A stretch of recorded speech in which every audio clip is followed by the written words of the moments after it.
12.4 Conformity, Compliance, and Obedience. Learning Objectives. By the end of this section, you will be able to explain the Ash effect, define conformity and types of social influence, describe Stanley Milgram's experiment and its implications, define groupthink, social facilitation, and social loafing. In this section, we discuss additional ways in which people influence others. The topics of conformity, social influence, obedience, and group processes demonstrate the power of the social situation to change our thoughts, feelings, and behaviors. We begin this section with a discussion of a famous social psychology experiment that demonstrated how susceptible humans are to outside social pressures. Conformity. Solomon Asch conducted several experiments in the 1950s to determine how people are affected by the thoughts and behaviors of other people. In one study, a group of participants was shown a series of printed line segments of different lengths, A, B, and C. Participants were then shown a fourth line segment, X. They were asked to identify which line segment from the first group, A, B, or C, most closely resembled the fourth line segment in length. Figure 12.17. These line segments illustrate the judgment task in Asch's conformity study. Which line on the right, A, B, or C, is the same length as the line X on the left? Each group of participants had only one true naive subject. The remaining members of the group were confederates of the researcher. A confederate is a person who is aware of the experiment and works for the researcher.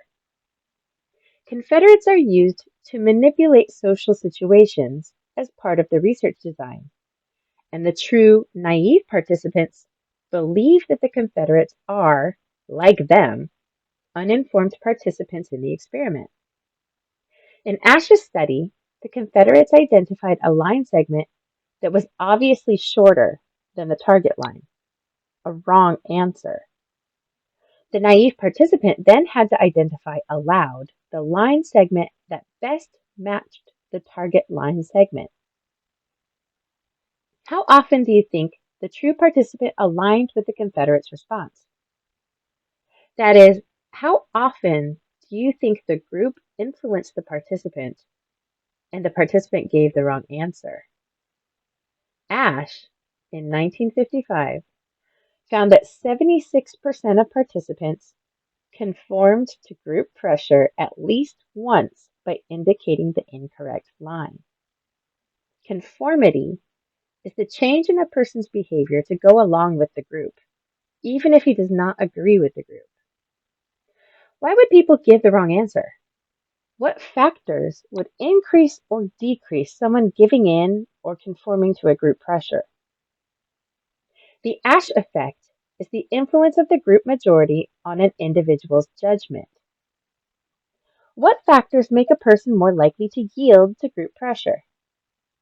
Research shows that the size of the majority, the presence of another dissenter, and the public or relatively private nature of responses are key influences on conformity.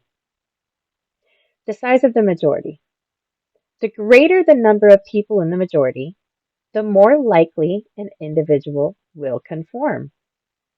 There is, however, an upper limit, a point where adding more members does not increase conformity.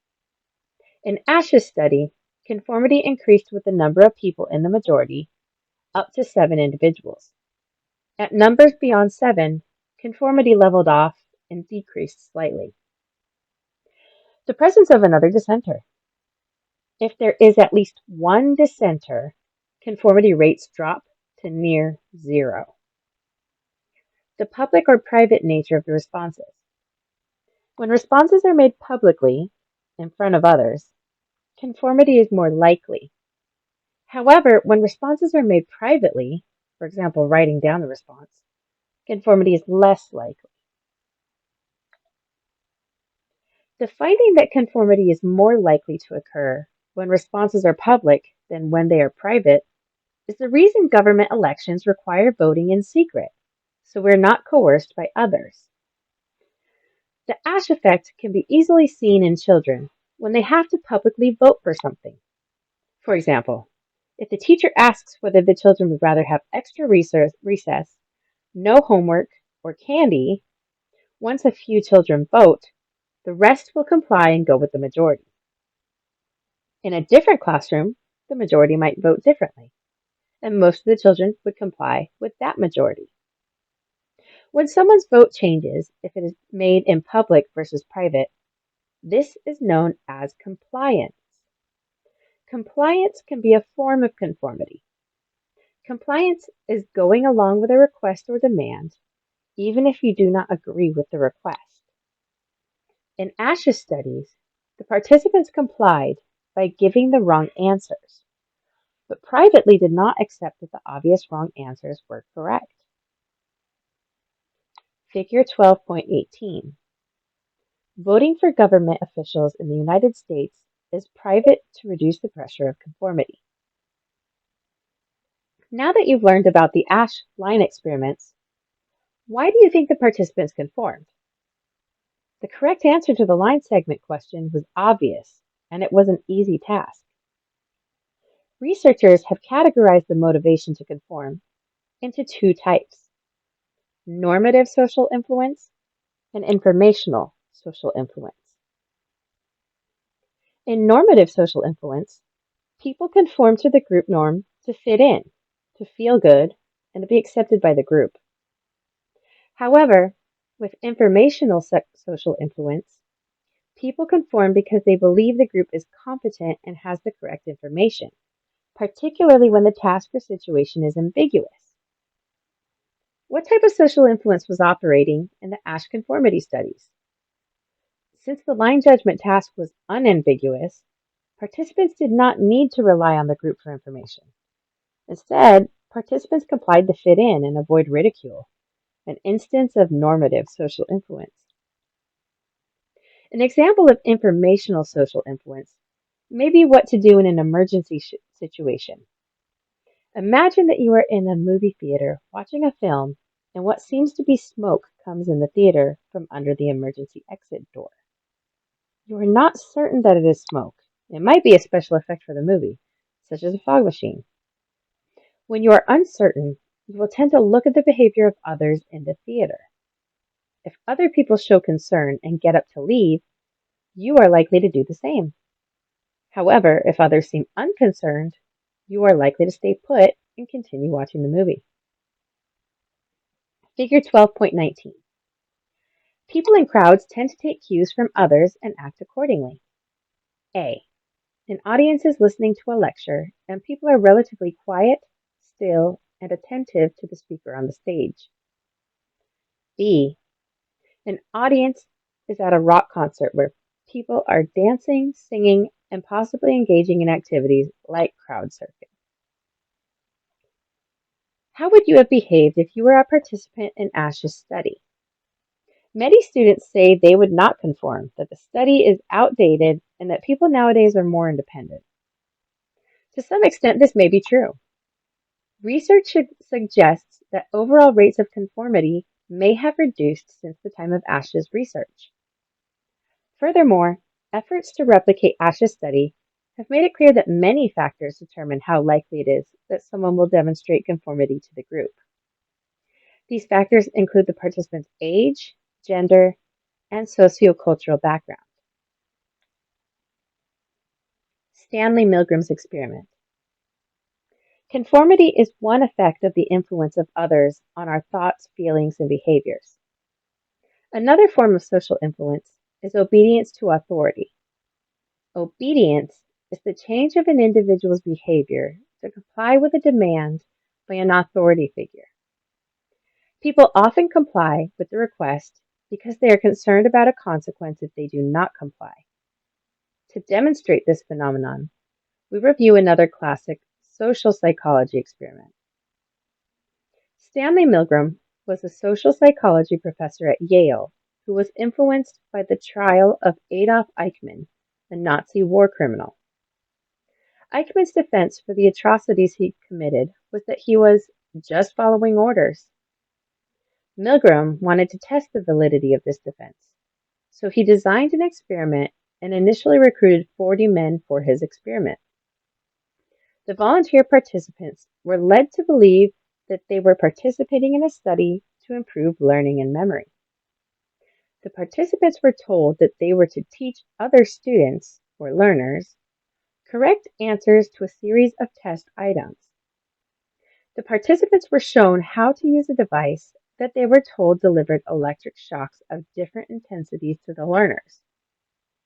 The participants were told to shock the learners if they gave a wrong answer to a test item, that the shock would help them to learn. The participants gave, or believed they gave, the learners shocks, which increased in 15-volt increments all the way up to 450 volts. The participants did not know that the learners were Confederates and that the Confederates did not actually receive shocks. In response to a string of incorrect answers from the learners, the participants obediently and repeatedly shocked them. The Confederate learners cried out for help, begged the participant teachers to stop, and even complained of heart trouble. Yet, when the researcher told the participant teachers to continue the shock, 65% of the participants continued the shock to the maximum voltage and to the point that the learner became unresponsive. What makes someone obey authority to the point of potentially causing serious harm to another person? Figure 12.20. The Milgram experiment showed the surprising degree to which people obey authority. 2 out of 3, or 65%, of participants continued to administer shocks to an unresponsive learner. Several variations of the original Milgram experiment were conducted to test the boundaries of obedience. When certain features of the situation were changed, participants were less likely to continue to deliver shocks. For example, when the setting of the experiment was moved to an office building, the percentage of participants who delivered the highest shock dropped to 48%. When the learner was in the same room as the teacher, the highest shock rate dropped to 40%. When the teacher's and learner's hands were touching, the highest shock rate dropped to 30%. When the researcher gave the orders by phone, the rate dropped to 23%. These variations show that when the humanity of the person being shocked was increased, obedience decreased. Similarly, when the authority of the experimenter decreased, so did obedience. This case is still very applicable today. What does a person do if an authority figure orders something done? What if the person believes it is incorrect, or worse, unethical? In a study by Martin and Bowl in 2008, midwives privately filled out a questionnaire regarding the best practices and expectations in delivering a baby. Then, a more senior midwife and supervisor asked the junior midwives to do something they had previously stated they were opposed to. Most of the junior midwives were obedient to authority, going against their own beliefs. Groupthink. When in group settings, we are often influenced by the thoughts, feelings, and behaviors around us. Whether it is due to normative or informational social influence, groups have power to influence individuals. Another phenomenon of group conformity is groupthink. Groupthink is the modification of the opinions of members of a group to align with what they believe is the group consensus. In group situations, the group often takes action that individuals would not perform outside the group setting because groups make more extreme decisions than individuals do. Moreover, groupthink can hinder opposing trains of thought. This elimination of diverse opinions contributes to faulty decision by the group. dig deeper. Groupthink in the U.S. government. There have been several instances of groupthink in the U.S. government. One example occurred when the United States led a small coalition of nations to invade Iraq in March 2003. This invasion occurred because a small group of advisors and former President George W. Bush were convinced that Iraq represented a significant terrorism threat with a large stockpile of weapons of mass destruction at its disposal. Although some of these individuals may have had some doubts about the credibility of the information available to them at the time, in the end, the group arrived at a consensus that Iraq had weapons of mass destruction and represented a significant threat to national security. It later came to light that Iraq did not have weapons of mass destruction, but not until the invasion was well underway. As a result, 6,000 American soldiers were killed and many more civilians died. How did the Bush administration arrive at their conclusions? Included in the book is a video of Colin Powell discussing the information he had 10 years after his famous United Nations speech. The link is available at openstax.org/l/groupthink. Do you see evidence of groupthink? Why does groupthink occur? There are several causes of groupthink, which makes it preventable. When the group is highly cohesive or has a strong sense of connection, maintaining group harmony may become more important to the group than making sound decisions. If the group leader is directive and makes his opinions known, this may discourage group members from disagreeing with the leader. If the group is isolated from hearing alternative or new viewpoints, groupthink may be more likely. How do you know when groupthink is occurring? There are several symptoms of groupthink, including the following. Perceiving the group as invulnerable or invincible, believing it can do no wrong. Believing the group is morally correct. Self-censorship by group members, such as withholding information to avoid disrupting the group consensus. The quashing of dissenting group members' opinions. The shielding of the group leader from dissenting views. Perceiving an illusion of unanimity among group members. Holding stereotypes or negative attitudes toward the outgroup or others with differing viewpoints. Given the causes and symptoms of groupthink, how can it be avoided? There are several strategies that can improve group decision-making, including seeking outside opinions, voting in private, having the leader withhold position statements until all group members have voiced their views, conducting research on all viewpoints, weighing the costs and benefits of all options, and developing a contingency plan. Group polarization. Another phenomenon that occurs within group settings is group polarization. Group polarization is the strengthening of an original group attitude after the discussion of views within a group. That is, if a group initially favors a viewpoint, after discussion, the group consensus is likely a stronger endorsement of the viewpoint. Conversely, if the group was initially opposed to a viewpoint, group discussion would likely lead to stronger opposition. Group polarization explains many actions taken by groups that would not be undertaken by individuals. Group polarization can be observed at political conventions when platforms of the party are supported by individuals who, when not in a group, would decline to support them. A more everyday example is a group's discussion of how attractive someone is. Does your opinion change if you find someone attractive, but your friends do not agree? If your friends vociferously agree, might you then find this person even more attractive? Social facilitation.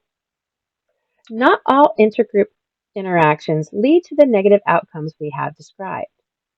Sometimes being in a group situation can improve performance. Social facilitation occurs when an individual performs better when an audience is watching than when the individual performs the behavior alone. This typically occurs when people are performing a task for which they are skilled.